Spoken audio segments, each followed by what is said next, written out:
ফরিদপুরে ভাঙ্গা উপজেলার কালামৃধা ইউনিয়নের দেওরা বাজার ফুটবল টুর্নামেন্ট 2024 এর আজকে প্রথম ম্যাচ শুরু। আজ 16 আগস্ট শুক্রবার বিকেল 4টায় স্থানীয় দেওরা মাঠে টুর্নামেন্টের উদ্বোধন করেন ইউনিয়নের ইউপির চেয়ারম্যান রেজাউল মাতব্বর। শুক্রবার 16ই আগস্ট বিকেল 4টার দিকে ভাঙ্গা উপজেলার কালামৃধা ইউনিয়নের দেওরা বাজার অবস্থিত স্কুল মাঠে এ খেলা অনুষ্ঠিত হয়। দেওরা বাজার সকলের সহযোগিতার মাধ্যমে এ খেলার আয়োজন করেন।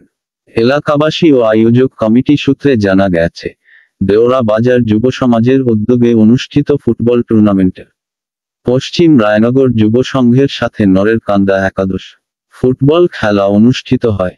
নির্ধারিত সময়ের মধ্যে পশ্চিম রায়নগর যুব সংঘ 2 গোল এবং নরের কান্দা একাদশ 1 গোলে সমতা হয়।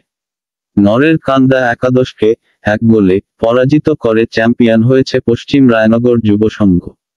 পরবর্তী খেলা দেখার জন্য আমন্ত্রণ রইল সকলের প্রতি।